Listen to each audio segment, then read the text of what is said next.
Can what we think affect the reality around us? What would you do if you had the tools to change reality?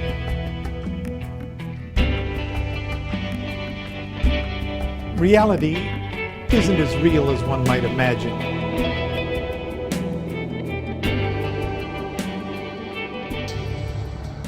There are as many definitions of reality as there are people. For some, reality is grounded in what they can touch and measure. For others, reality is influenced by what they feel emotionally. Others still are ruled by their thoughts. And then there are those for whom the spiritual aspects of life, like faith, are all that matter. But through this journey I would discover another reality, one that few people get to experience. A vibrant, interactive, creative reality that can only be accessed through the synergizing of all these common realities. The tools for creating this synergy have been with us all along, hidden in plain sight.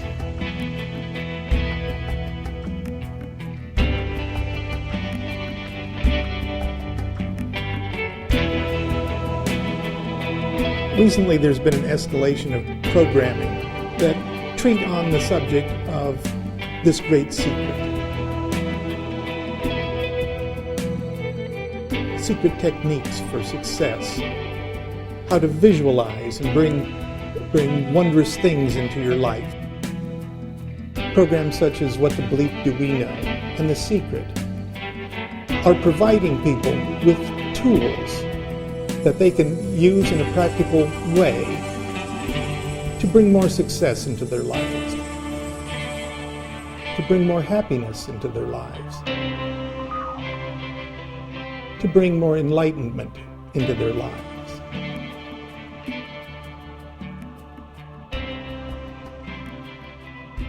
Like millions, I was swept up by the promise of The Secret. The idea that I could use my mind to manifest material wealth or make my dreams come true was very appealing. So I began to apply the principles and immediately saw an awesome potential. This stuff could actually work.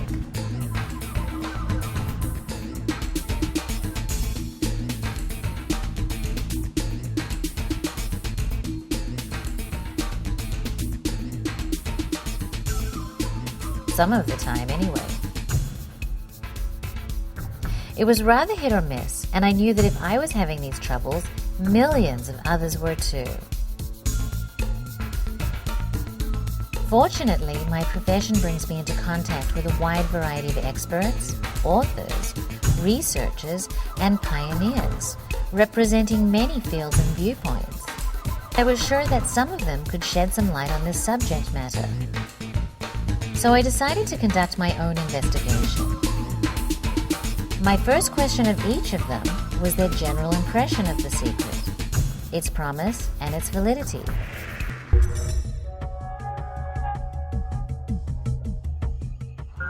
Why I believe The Secret has been so phenomenally well received, I believe is because everybody deep down inside has a desire to do extraordinary things with their life.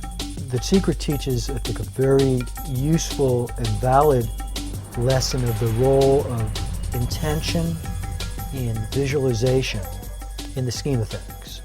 Well, something like this wakes people up, it strikes a chord somewhere, it does, this is true.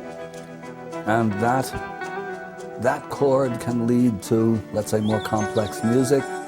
And this is reminding them of how much magnificence and capacity they have inside themselves to go and create a life that they dream about, and also one that can stretch them to new vistas of thinking. And I think the secret is catalyzing in people new activities and new disciplines to go after things that they really have been hesitating on. So I think that's a great contribution, and people are thirsty for that. And I think it offers a reminder of what they have inside.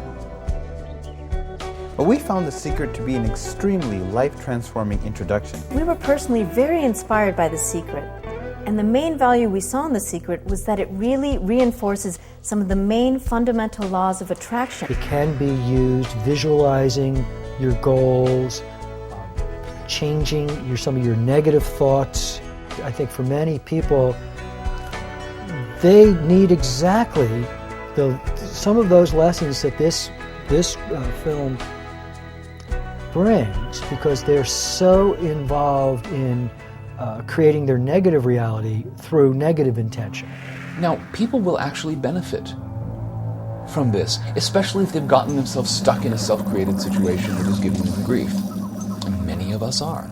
It's a very common thing. Even somebody who perhaps consciously was not studying this stuff, still using the mechanism. It is not any kind of evidence of our particular enlightenment or progressive nature that people are treating what 100 years ago, 150 years ago was this ho-hum basic training, okay, everybody's done this, everybody knows this stuff, as the be-all and end-all.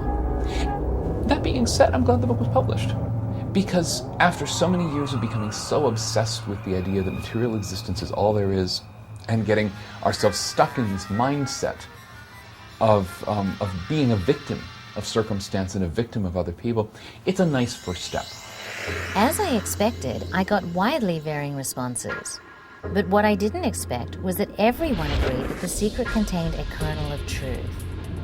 Each agreed there was a number of ways that reality is impacted by consciousness. They all agreed there was something to it, but that it was incomplete. The law of attraction is a science, and if you apply it, it works. But there's many other components to it that have to be in place. If I am accountable for my vision, it's congruent with my values, and I hold it in my mind with such detail that I'm in the middle of it, living it in the present. I watch people, places, things, ideas, and events come into my life almost immediately.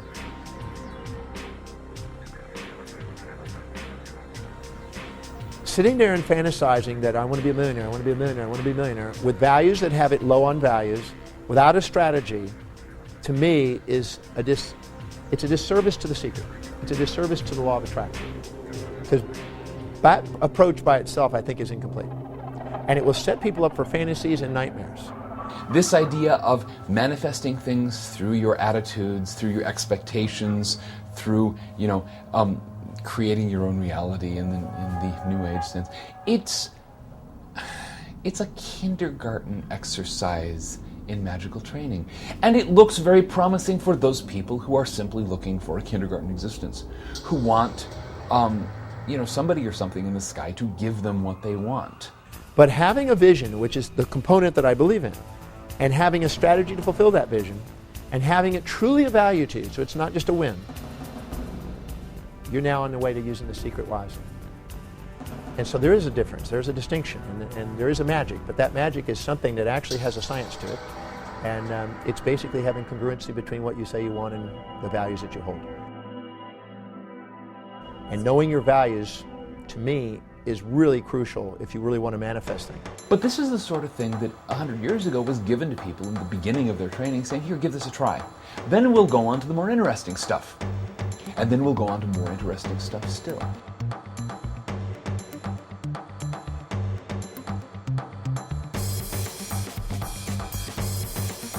The huge popularity of The Secret and other shows like What the Bleep Do We Know made me wonder if this increased interest in the phenomena signaled something more socially significant.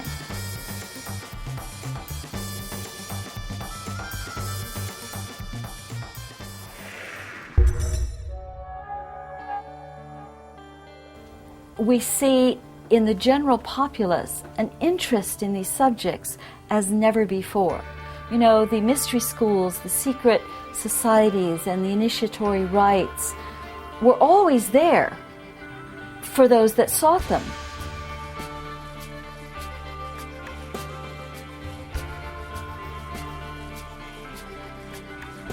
But today, we're seeing the mass beginning to move in this direction.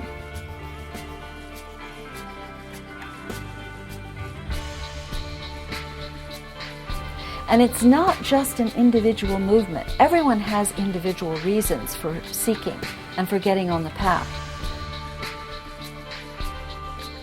But in terms of the collective, we could say that the overshadowing soul of the human kingdom is moving toward its extension to claim its instrument.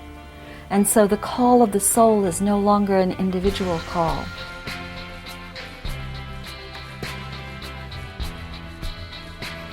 It's a collective call, and anyone that's at all sensitive is beginning to respond. And each responds in their own particular way and finds their own particular path. But this is unprecedented in terms of recorded history, that this kind of a seeking, this kind of a movement would be on such a mass scale.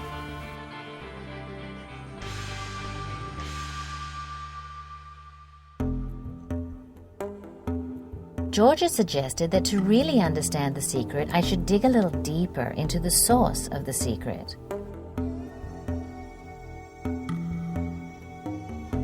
So the next thing I looked into was the claim that the secret was revealing the central secret of an ancient secret tradition. As I would discover, the body of knowledge that inspired the secret was by far the more interesting discovery. Hermes, also known as Mercury, was a messenger of the gods, an early icon of secret or hidden knowledge. Hermeticism was the name of this body of knowledge, stolen from the gods and given to mankind.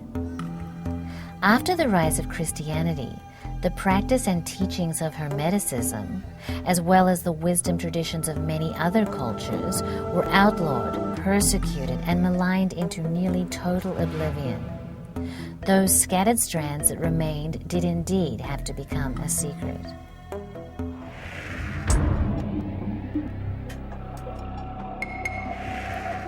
As a young girl in Australia, my father owned a publishing company, and it was my favorite thing to explore the world of books he kept in my house.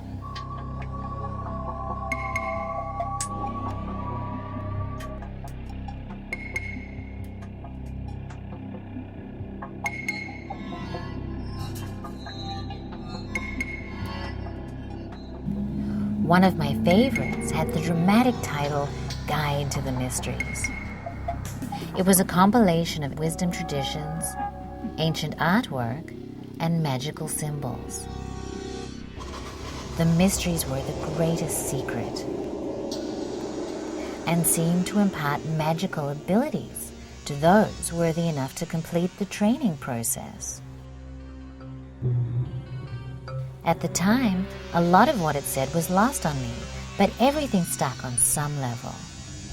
It eventually began to dawn on me that the things I was reading in The Secret were things I had heard before. I recognized in The Secret a distinctly magical mindset in the visualization tools it described to activate the laws of attraction. At some point in the investigation, I began to wonder if it was indeed these mystery traditions that were the mysterious source of The Secret. I had just the man to ask. In our study of this law of attraction, it's helpful for us to look back at how it came down the centuries to us. The secret that The Secret is referring to is almost certainly the mystery schools or the mystery tradition that comes down to us, often in fragments from deepest antiquity. In the distant past, in previous golden eras of human accomplishment, a vast and powerful science arose that taught an understanding of the central role of consciousness. This body of knowledge and its metaphysical secrets are collectively known as the mysteries. The secret is not a secret. The secret is actually a rehash of what was called New Thought 100 years ago. In the realm of the mind, that which is believed to be so becomes so. This is John Lilly, back in the late 60s. The notion that The Secret is now revealing what was concealed, but that was known to the ancients from time immemorial up through Newton and the major figures of the scientific revolution, is not in itself a lie. The secret of directed attention is part of every esoteric tradition that ever was. It has never disappeared, and it has never been a secret. Certainly, if someone is coming new to this sort of thing, they might think that it's been lost, a lot of it, over the years, or that it's difficult to find, or how do I know what's real and what isn't? Interestingly enough, it's never been lost. It just sort of comes into high profile at certain times and then fades down according to the politics of the time and place as to how receptive the general populace and the powers that be are to esoteric truths, to powers other than their own.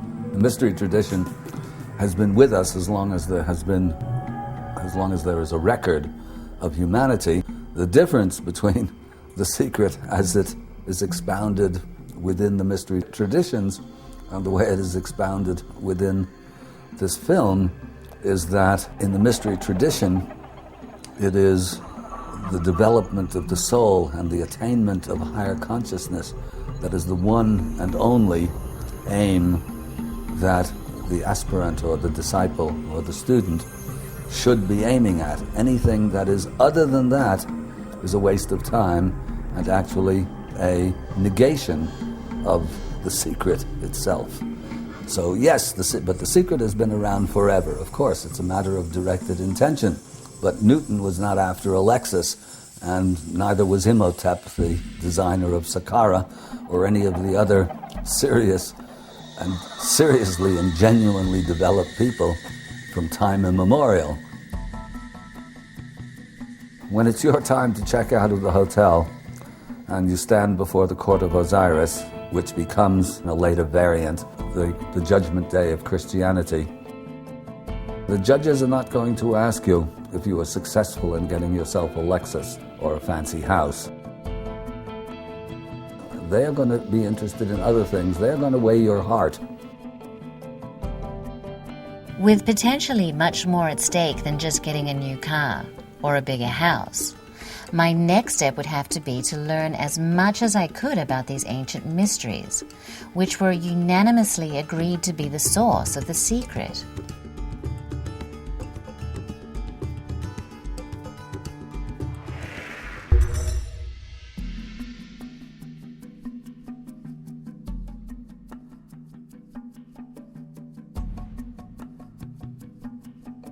The mystery schools are not physical schools in the traditional sense.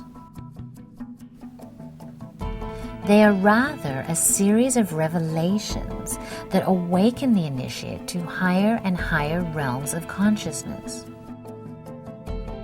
and to enable the energies and understanding necessary for a process of personal evolution that has uplifted great men and women throughout history. Just like the entrance to Harry Potter's magic school, the mysteries remain just outside the perception of most people, but hidden in plain sight if you know where to look. The ageless wisdom is all about those universal truths that are accessible to any of us once we become conscious that they're there.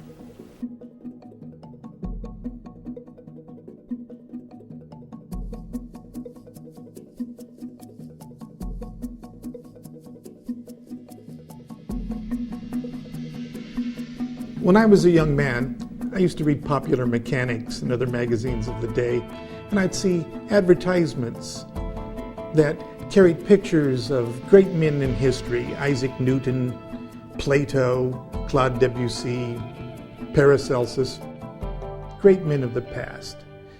And the headline of that ad read, "What secret powers did these men possess?" Well, I was pretty cynical as a young man. But when I grew older, I actually did sign up for that mystery school. I was still a bit skeptical, but what I learned was very, very useful. I learned to focus my mind. I learned to visualize. I learned certain techniques that actually worked. I saw that this stuff worked. I wanted to know how it worked. Initiation is a process whereby you take a person and teach them a new way of relating to the world and to other people. And it's to teach them as fast and cleanly as possible. Much of it is non-conscious. Much of it is done by gesture, by experience, by moving someone through a set of experiences that opens it up so all of a sudden, oh, I understand. My own background is, of course, the Gurdjieff work, which does not require an ashram or a monastery, and in fact, deliberately sets those of us who have decided to take this particular tortuous path directly in the madhouse itself. It's a system designed to be carried out within the lunatic asylum of the 20th and 21st century. There were indeed certain secrets that great people of the past have used to better themselves, to self-evolve, if you will. I studied metaphysics, read a bunch of books, and talked to a lot of people and said, yeah, there's more to all this, than just the physical world. Obviously there must be. And so, but how does it work? So I wanted to know the physics of metaphysics. Throughout the history of Western civilization, men and women have come together to form secret societies, mystery schools, spiritual science universities. In the past, these were the traditional schools of initiation, not just the mystery temples, but the schools that taught a gradated system. Examples of this would be the Eleusinian mysteries of the Greeks, the Mithraic tradition, of which much of Freemasonry draws its background.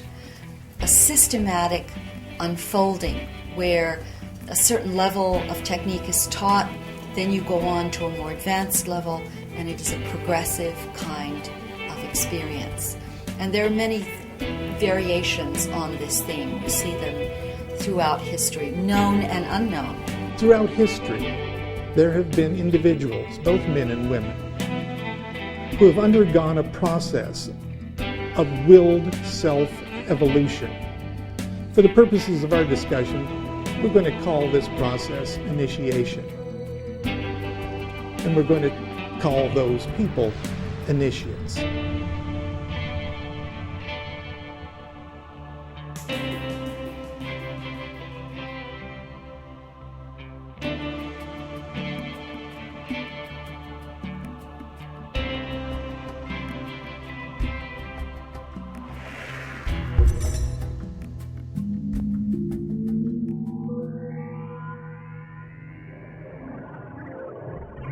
Now, this phrase initiation is something about which there has been an incredible amount of nonsense spewed, probably more than anything else except the lost continent of Atlantis. Initiation is a process whereby you take a person and teach them a new way of relating to the world and to other people. In the mystery schools, you are given instruction from a teacher who knows what they're doing. And there are certain ways of presenting the information in a certain progress that just builds up the skill level. Just as if you were teaching somebody music, you teach them the scales first. And then you teach the different keys, and then you teach the theory, and you're doing practice all along.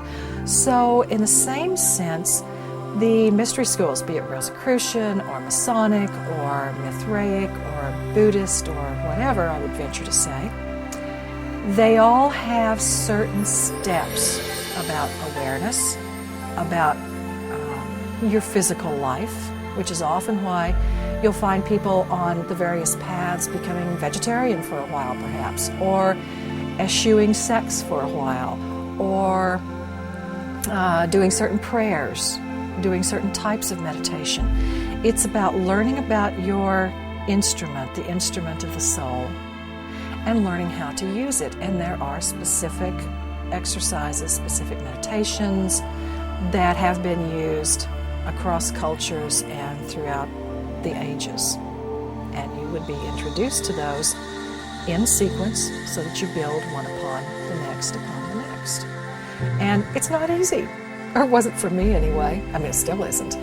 But a lot of it I found in the studies that I did, going to classes and studying these systems, most of it is about conscious awareness. And once you become conscious of what's going on, then you can begin to see how it affects you, and then you can begin to affect it. The mystery schools are, all of them without exception, directed toward the acquisition of a higher level of consciousness. This process has set them apart from other individuals. This process has given them a certain edge over others when it comes to actually exercising their will upon the universe. The mysteries were responsible for some of the greatest minds and most important evolutionary leaps in human history. Isaac Newton, Mozart, Plato, Jung, Copernicus, Galileo, and a list that goes on to include the most influential people in human history. Whatever the field or focus, exposure to the mysteries seemed to cause an evolutionary shift in the psyche, perfecting the initiate and his ability to wield his craft.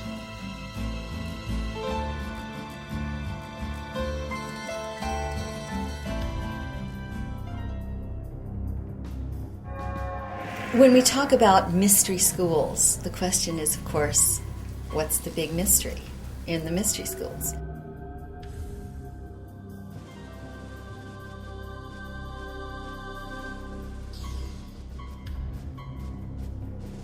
The mystery has nothing to do with specific pieces of information.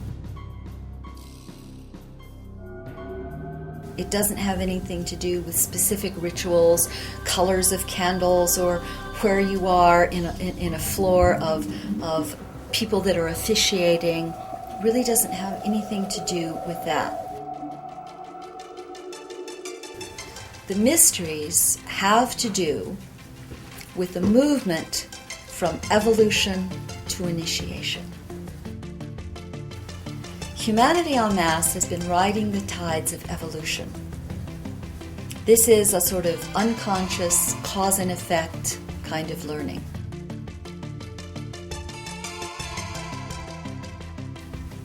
And eventually, the waves of evolution, which are long and slow and tidal with their ups and downs and cycles repeating themselves, people can always change, but they rarely choose to.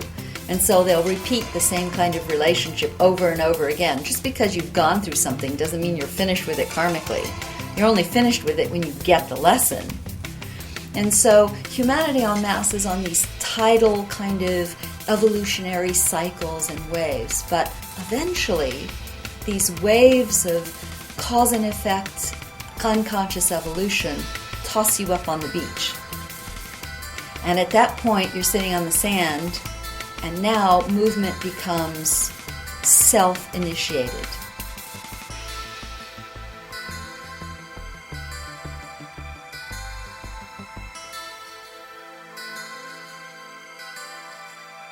At that point, when evolution has brought you to the point where your physical self is sort of finished off and your emotional self is finished and workable and free and under some control, and your mind is developed, these are the 3 steps leading up to the porch of the temple. That when that happens, now you're on the beach. You're cast up on the beach. And now it's your choice as to when and how fast you move. And this is the transition from evolution to initiation. Initiation is self-consciously chosen evolutionary development. And the mysteries had to do with taking those evolutionary steps at a much faster rate than the rest of humanity.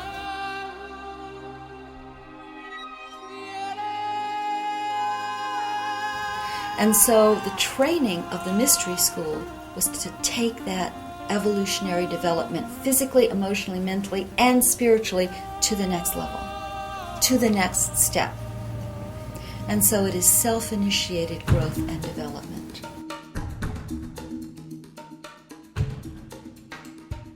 There's been a lot of comments that our problem is, well, we don't have any initiations. Of course we have initiations. We've got the Masons, we've got the Oddfellows, we've got the Grange, we've got all these traditional initiation things, but nobody's interested in them.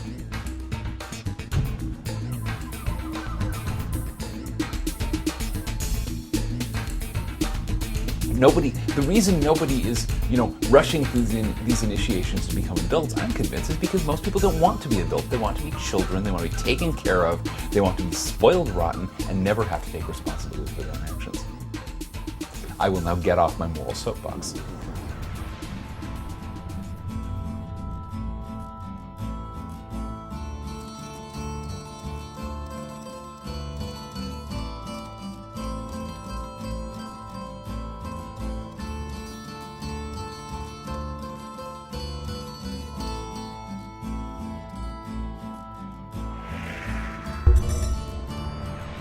Of course, the question will probably arise, where do you go for real training? If you want something beyond the beginning stage of what you will find in the marketplace.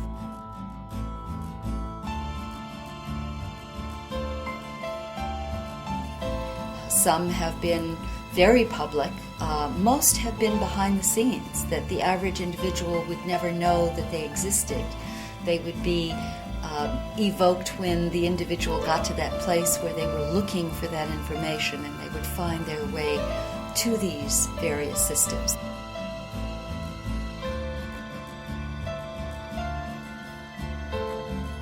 These systems never went out and advertised or tried to get converts, because these systems were there for those that sought them. Today, however, we're really, really fortunate in that there are so many ways to access this information. And once you start studying it and seeing what the symbols are, what they mean, what they stand for, you start seeing them in every place you look. You start seeing them in different cultures. You start seeing them on buildings. You start seeing them in religious edifices. You start seeing them on the dollar bill of the United States. You see these esoteric symbols.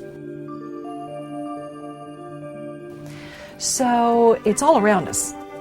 The ancient wisdom is better termed the ageless wisdom, because as far as we can tell, it's pretty much always been here.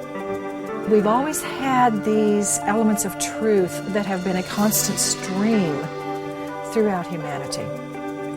Sometimes it's been hidden, sometimes it's been out in plain sight, sometimes it's been promoted, and sometimes it's been suppressed. And you begin to see the consistent streams of thought that are woven into the stories and into the art and into the symbolisms throughout the cultures.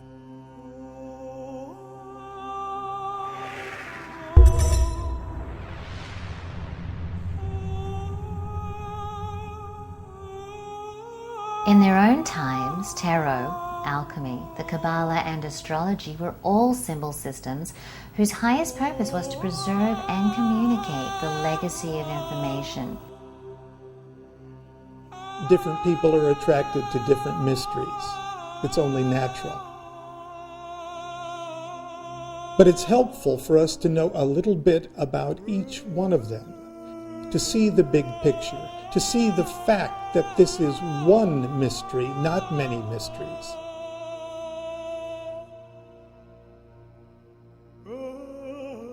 Since the mysteries communicate essential truths about the structure of consciousness and about phenomena for which there is no language, it is necessary for the wisdom to be communicated in iconographic or symbolic form. In magic, what you're doing is using the mind to connect the world of matter and the world of meaning. That creates what we call a symbol. Once you create a symbol, which is a material form which contains meaning, in some way, which contains a particular meaning, an impersonal, non-arbitrary meaning, then that symbol can communicate it to other people. It can catalyze their understanding.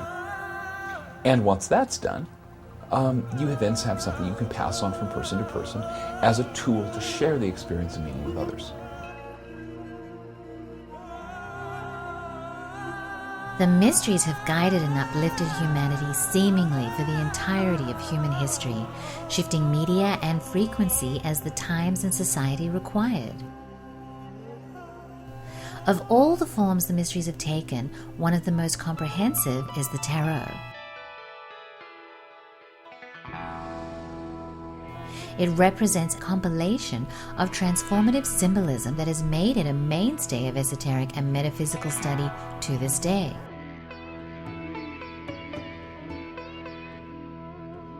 A wonderful symbol system, especially in the Western mystery tradition, is the tarot, specifically the 22 trumps of the tarot.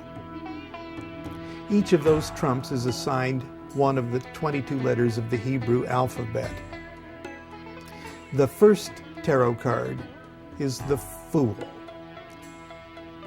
And if we want to look at it this way, the Fool is an initiate. And the 21 cards that follow are chapters in the initiate's adventure.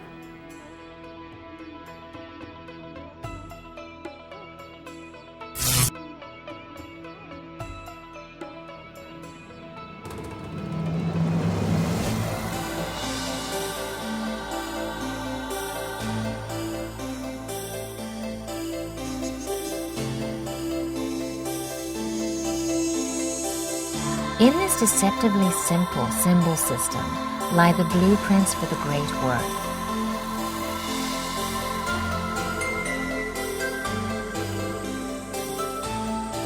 Integrating our four bodies and organizing the psyche to allow access to higher levels of genius, creativity, spirituality, and success.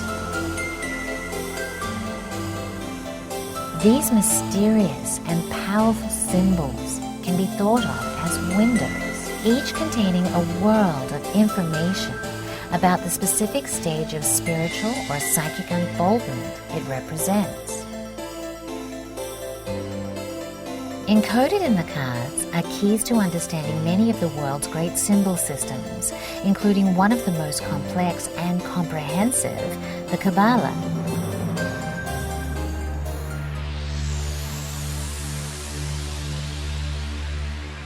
The tarot cards have become very, very popular in the New Age movement and the metaphysical movement. And they're mostly used for personal divination or fortune telling.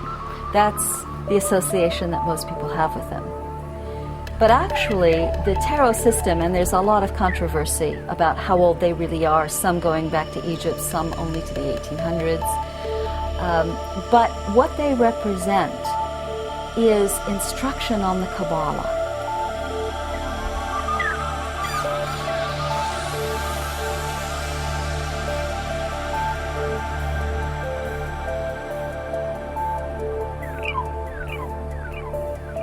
Someone once said that if they were in prison and only had a deck of tarot cards, they could study the Kabbalah. And using those tarot cards as flashcards, understand everything there is to know about the Kabbalistic system, which is one of the most complex of esoteric systems.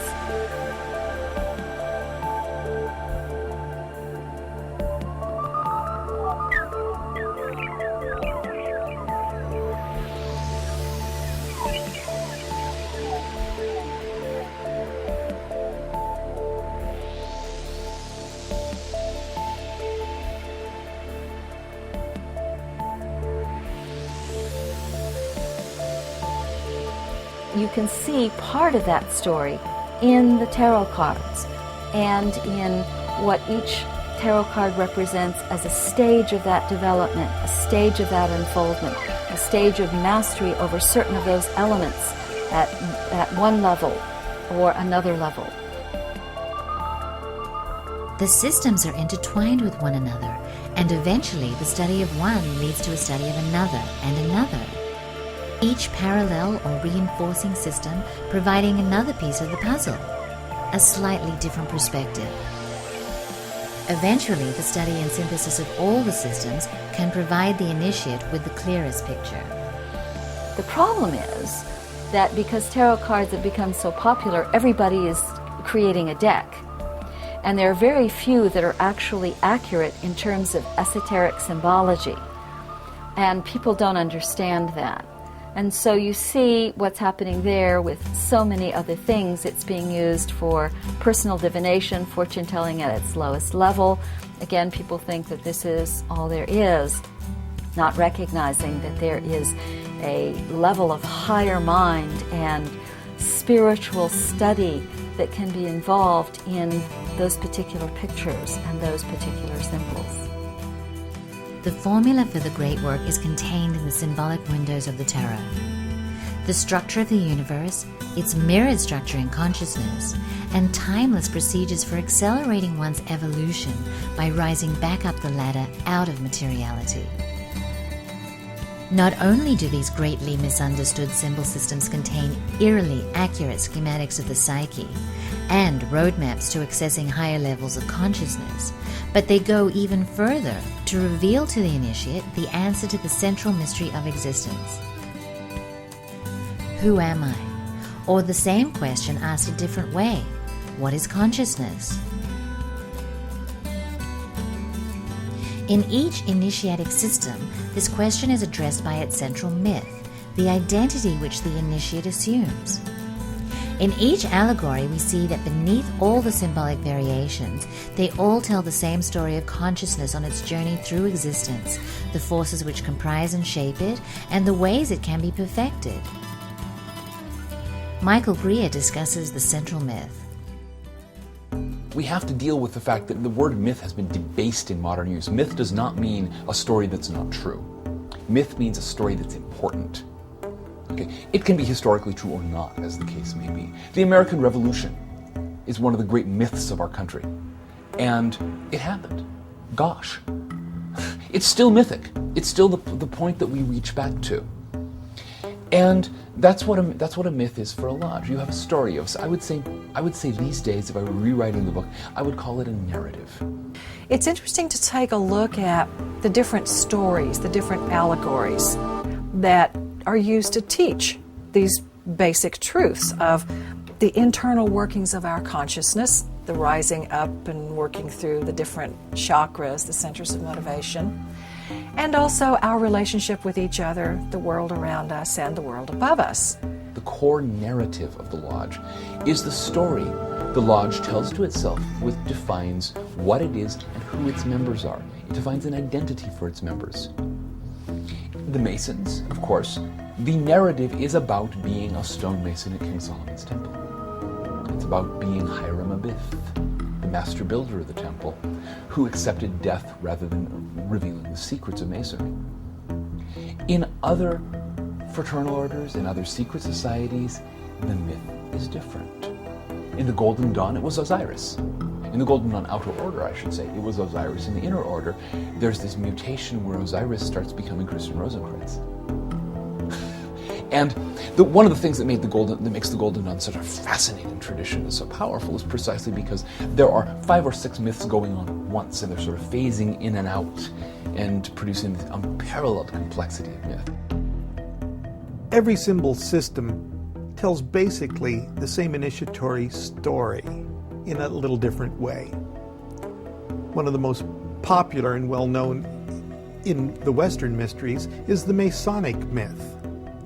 The Masonic myth is the story of Hiram Abiff, who was the chief architect of the building of King Solomon's Temple. Now, just before the temple was completed, he was assailed by 3 workmen of a mid-range degree who demanded from him the secrets of a master mason. They were worried that they weren't going to be given the secret, before the temple was completed. They were impatient, if you will, for their initiatory adventure. Hiram said, "No, I'll give you the secret when when it's time. The temple's not through. You're not ready yet." But the three workmen eventually got together and assassinated him, thereby losing all prospect of getting their advancement, if you will. It's a very cool story. Hiram is eventually raised to immortality, and the three ruffians are punished. Now, in the symbol system of Masonry, we're not only Hiram Abiff, we're also the three ruffians. So typical in this kind of story is the temptation or the assault. And as I talk about in Inner Drives, every good story is about one of three things concerning the chakras.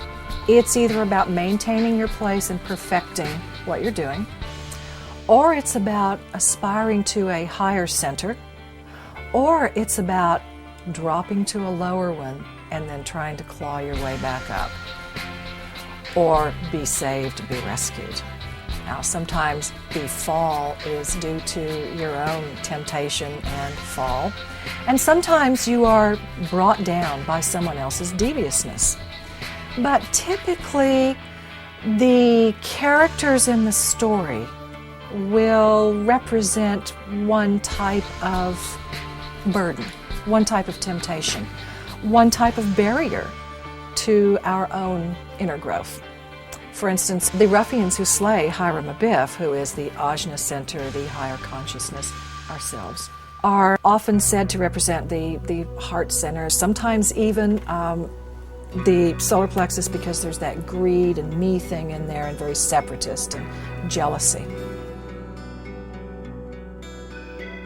The three ruffians are those things that keep us from escaping from the prison of matter.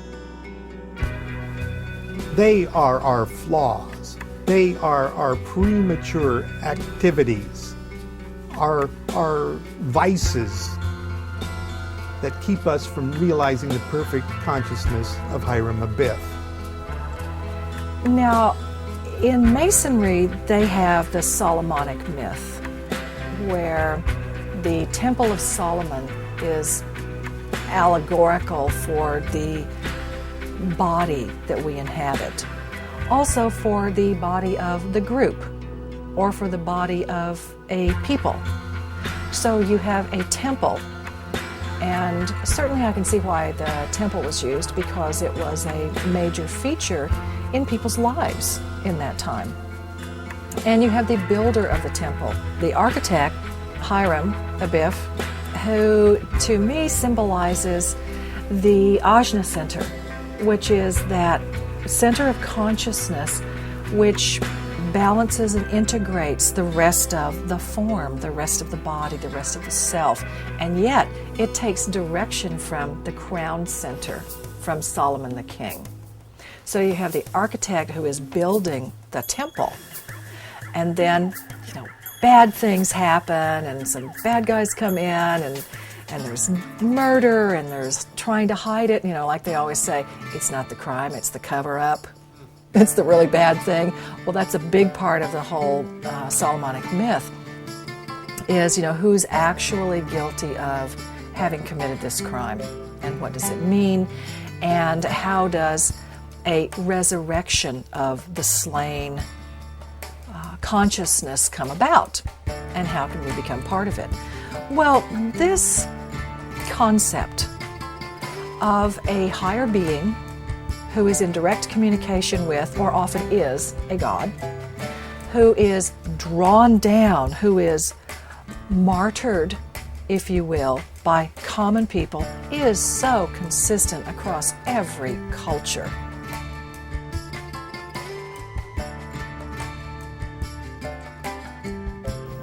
In the central myth of alchemy, the initiate is the alchemist, raising the materia prima. Before the alchemist can practice his craft, he must learn to understand and work with each of the 4 states of matter, perfecting his craft on each of the 4 associated planes.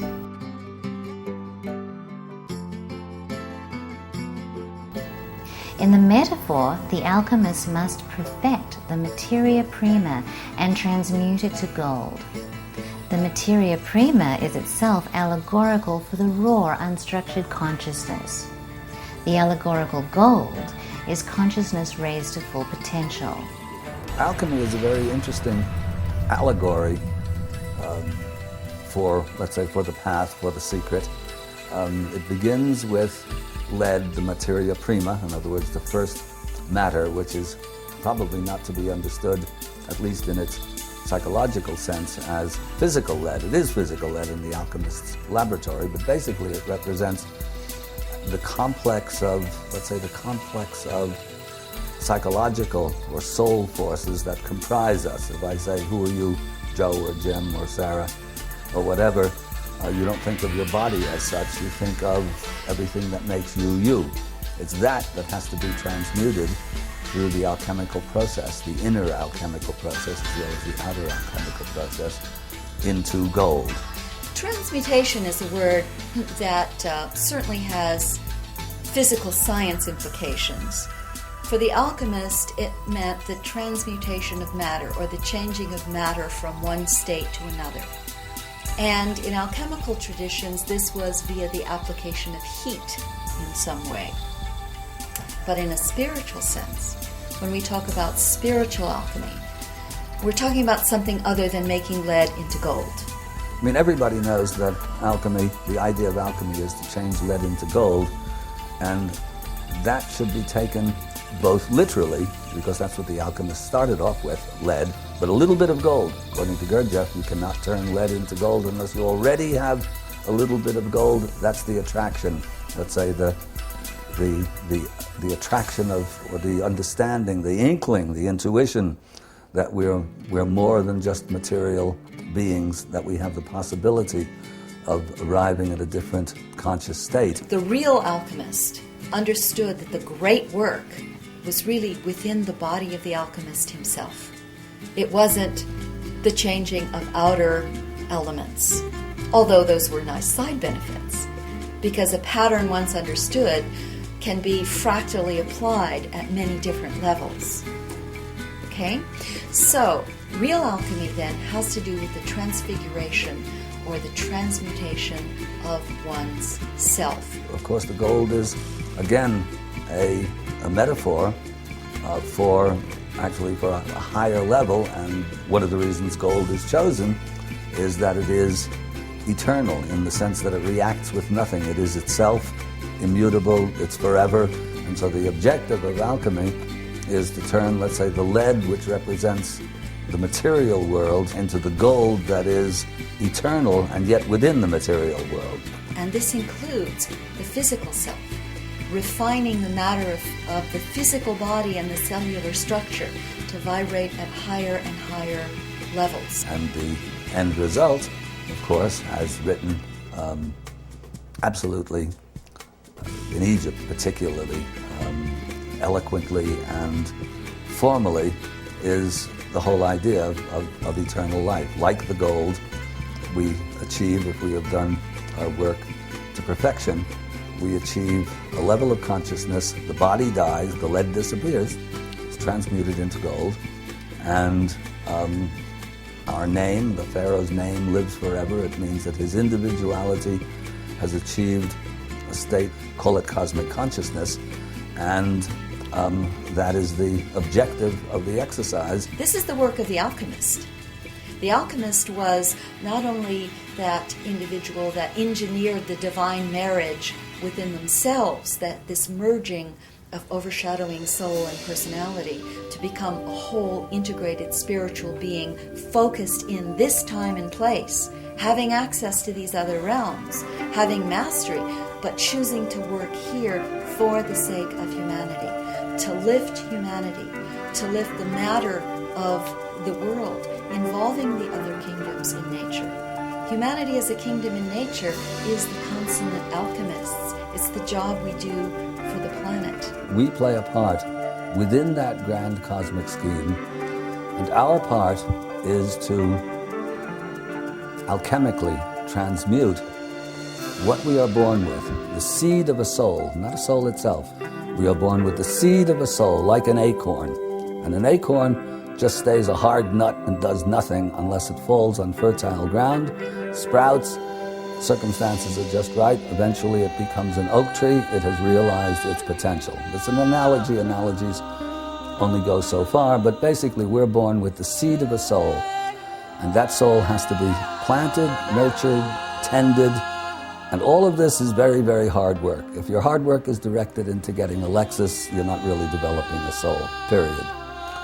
Doesn't mean that you can't have a soul and a Lexus, but soul comes first. Lexus is a byproduct of that. Although the outer forms of the allegory and symbols change from culture to culture, the mystery teachings of all ages have dealt with the greatest secret of all, the true identity of the initiate,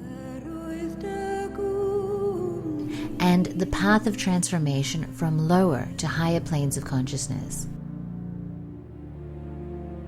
The important point to realize that it's all the same story.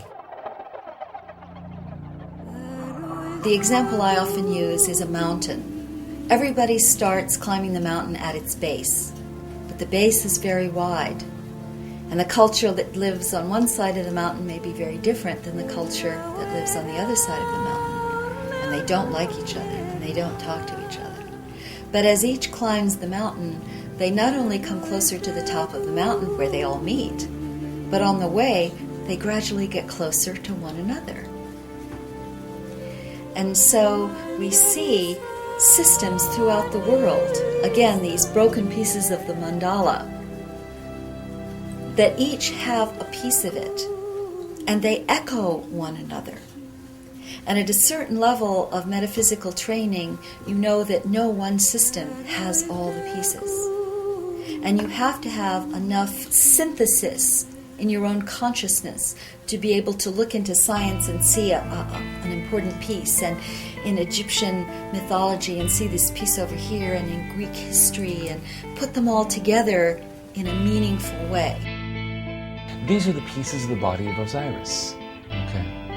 And we're left piecing them back together again, but the generative part, the thing that not only completes the process of bringing it to life, but gives it the power to reproduce itself in new forms, that's the thing we don't have. And that's a powerful metaphor for the situation we're in as we try to rebuild the old magical systems now. We've got these fragments. We can piece them together, we can make most of the body. Can we make it real? That's the challenge. And so when we look at all the different symbologies of the world, we begin to get the sense that there is an integration. And the finding of that integration is a vital part of the mystery and the training, because it allows you to put things together that until your consciousness has reached a certain place shouldn't be put together. But when the consciousness has become inclusive enough, then that becomes possible. There is a divine perfection, a divine beauty, a divine order in the universe that few people ever get to glimpse. But those that do, their lives are changed forever. I'm so amazed at how often people look in the past for great beings and assume that that's somehow magically in the past, and not today. Why not today become unlike an Aristotle? Why not have a Plato today? Why not have a Buddha today? Why not have a great Newton today? And so I think the limits that we put on ourselves keep us from extraordinary experiences and extraordinary manifestations.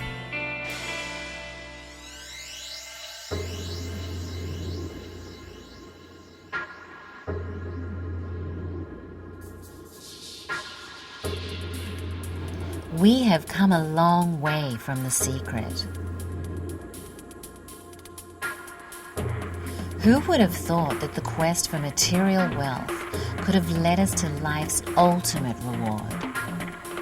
We have found the path to the meaning and purpose of our lives.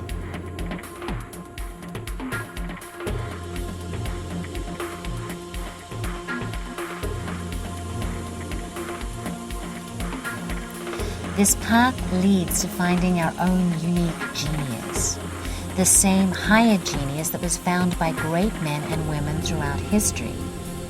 And if that was not enough, this journey then leads us to the ultimate wealth, spiritual wealth, the unfolding of divine powers that are latent within each of us. It is the gold of the alchemist. It has been called the Holy Grail, the Philosopher's Stone, illumination. Its promise is liberation from earthly bindings and acceptance into the company of immortals. This is the journey of each of us, whether we know it or not, whether we accept it or not. But the good news is we do not have to do it alone. In the episodic initiations that follow, some of the world's leading mystery teachers, initiators, and inspired educators reveal in many cases for the first time to the general public the maps that have existed since the beginning of time for use on your own journey. I hope to see you